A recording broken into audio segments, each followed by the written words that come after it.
This is my dream car, a 2006 BMW M6 5-litre V10 with 500 horsepower, and somehow it only cost me £6,000.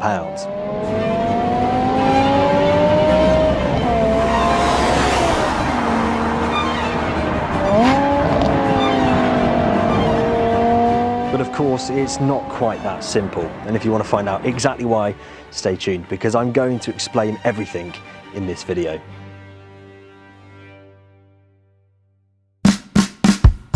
This is RBM Hampshire. They're BMW specialists I've been using since my Z4 days.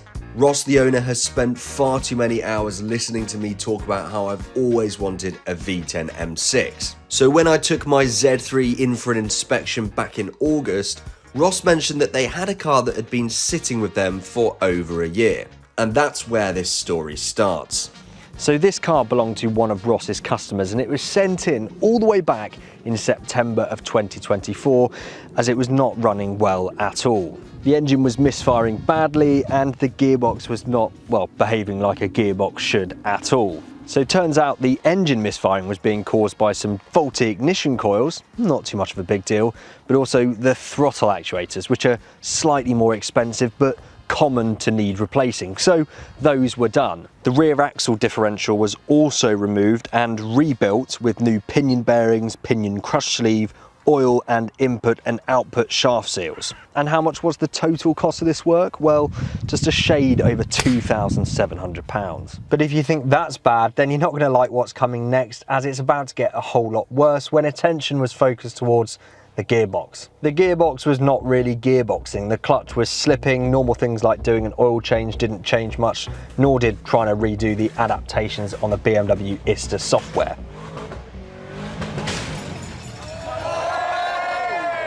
So it really only left one option for this car, which was to replace the gearbox. You see, the M6 uses BMW's SMG3 gearbox. It's basically a manual transmission, but instead of you operating the clutch, a high pressure hydraulic pump and electro-hydraulic actuator do it for you. It was cutting edge in 2006, giving lightning fast shifts for its time. But all that hydraulic wizardry came at a cost. The system relies on sensors, pumps, and a control unit all working perfectly. And when any one of them ages or leaks, the whole thing goes into meltdown. When this happens, gears vanish, warning lights explode across the dash, and the car becomes, well, an expensive ornament. This is one of the many things that puts people off from buying these SMG transmission cars. It is brilliant when it works, but terrifying when it doesn't. So this M6 had the throttle actuators done, some ignition coils and the rear differential rebuilt back at the end of 2024, but now in 2025 it needed a new gearbox. So a low mileage SMG gearbox complete with hydraulics was sourced, the broken one was dropped out of the car, a new clutch and flywheel was ordered, and the new / old new gearbox went in, new clutch, new flywheel. All the adaptations were done, which is basically coding the gearbox so that it knows what it's playing with, and that was all completed and fit to this car just a few months back before I came along in 2025. Now, I said if you didn't like that £2,700 bill, you weren't going to like this one, and that's because the cost for sorting the gearbox was £5,000.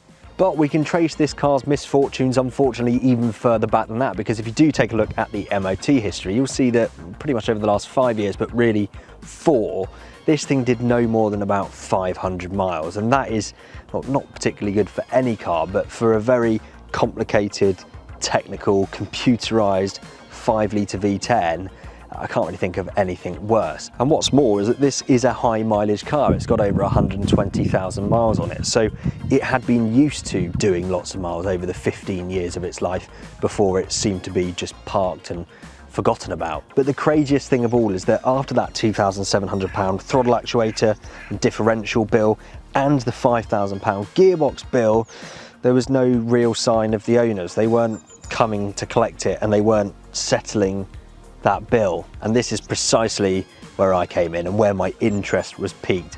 Here Ross had a car at the garage, been sat for a little over a year. He was sick of seeing it. They'd spent loads of time and money getting it to the state that it's in. Now and well, the owners weren't coming to come and collect it. So would I be right in thinking an almost 20-year-old neglected M6 that had basically done no miles in the last 4 years and had owners that didn't want much to do with it would be a bad idea? Would you say that's reason enough to run a mile, or perhaps even just leave the country altogether? Now, if you do think that way, you'd probably be right, but you have to remember that I was born with, well, I think more than just a screw loose. So where others see danger, I see opportunity, I suppose, if you could call it that. So let's cut to the chase. And if you've been following, you'll probably have worked out exactly how I paid £6,000 for this car. Now, it turns out the £2,700 bill for the actuators, the engine coils, and the differential had already been settled. So that £5,000 bill was still outstanding for the gearbox. I was able to get in touch with the owners, and that's where you saw me make the phone call to the owner. And in the phone call, I offered them £6,000. So if I was to put forward £6,000, you'd be happy to sell me the car? Yes. And it was to my moderate surprise that they accepted. So yeah, the car cost me £6,000, but I then had to pay £5,000 to RBM for that work. So essentially it cost me £11,000. However, that wasn't it, because the car needed an MOT. But before we talk about that, watch this.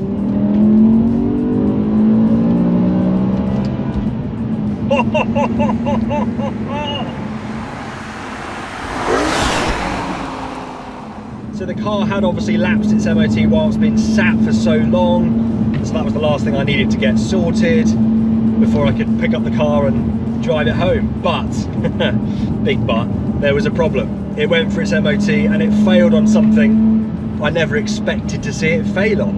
And that was corrosion. There was a hole in the offside sill, just underneath where I'm sat now, in fact. And it was so close to the seatbelt mounting area that it was a failure. It was a major defect, and it was something that would have to be sorted before I could drive the car away. So I'll save you the gory details, but from my understanding, the sill had to be cut out, a new one was fabricated on, some welding, some buzzing and some machining of things happened, and I received a bill then for £500 at the end of it. So all in, this car cost me £11,500, which is probably the market value for one that's perhaps lower mileage or better than this car. However, sometimes it's better the devil you know, and I know the guys at RBM, and I know they've done a few of the bigger items, say the throttle actuators and the gearbox. It's all been replaced. So it leaves me with just a few more big jobs, perhaps like the rod bearings, the fuel injectors, and a number of other bits. But it's sort of a muchness for me. I could have paid 16,000 for a better car, but then it may have had a gearbox failure somewhere down the line. So here we are. That's the situation. That's exactly how this car presented itself to me, and that's exactly how much I paid for it. And now that's all out the way, I feel like we can get on with what I want to get on with, which is owning a bloody M6. I can't believe it.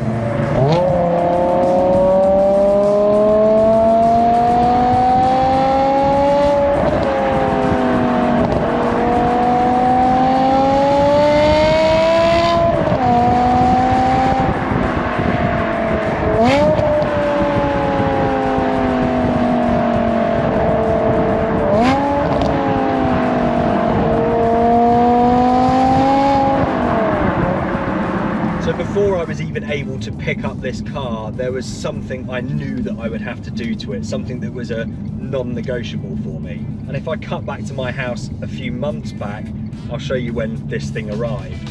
Okay, so this is how ridiculously overexcited I am by the M6. So the car I bought doesn't have the carbon fibre trim. It had the piano black trim spec from factory.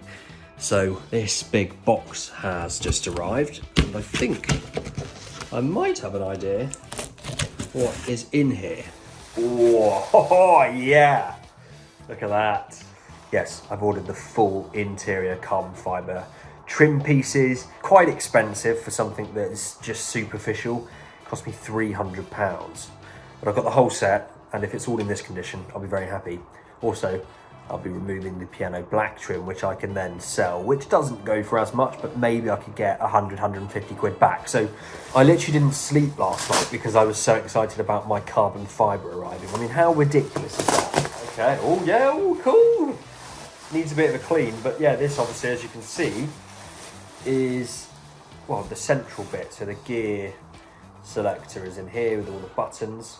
Oh, I'm so excited to get the car now. This is so much fun. So it goes without saying then, as soon as I got the car home, I went to work on replacing the piano black trim with this beautiful carbon fibre. I didn't really care that it was getting dark outside because nothing was going to stop me from putting this in.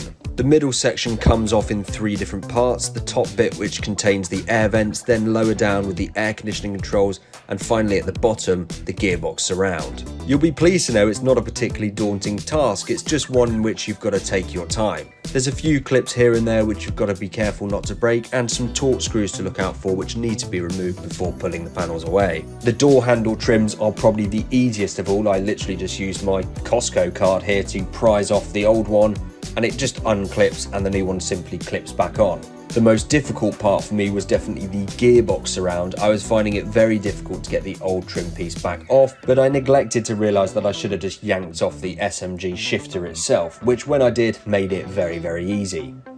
The glove box trim was also a little bit stubborn, but all in all, not a particularly difficult job if, like I say, you take your time. And so what do you think? In my opinion, the carbon fibre looks absolutely phenomenal and just makes this thing feel 10 times more special. Yeah, so carbon fibre trim is in and it just makes this thing feel so much more special. The piano black was something you could have on a ordinary 6 Series, if you can call it that. So the carbon fibre trim was exclusive to the M6. So I always knew I had to have that. That's what the press car had in that Top Gear episode, and it just makes this thing feel so much more special. So I want you to comment below, do you think that I overpaid for this M6, given everything that I've just explained? Was it a bad deal, or was it actually quite a smart purchase? At the moment at least, I'm feeling like it's the latter, although I'm not gonna lie to you, there's already a couple of things that have gone pretty seriously wrong in the few weeks that I've had this car, which we're not going into today, but you're going to hear about very soon. And listen, I know a lot of YouTubers like to sensationalize these types of cars, they like to doom and gloom them, but I really just want to deliver it to you as it is. I want to bring you along every step of the way with this M6 journey, whether that be enjoying it, not enjoying it, going to my therapy sessions that I have to go to after an engine management light comes on, all of the above. God, it's so fast.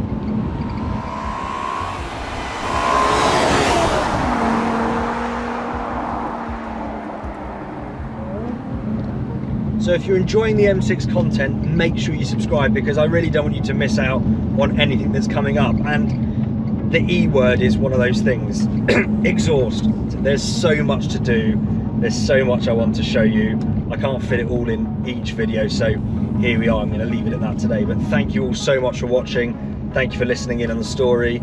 Thank you for enjoying these videos, and actually thank you for being here, because I probably wouldn't have had the balls to buy an M6 without this YouTube channel.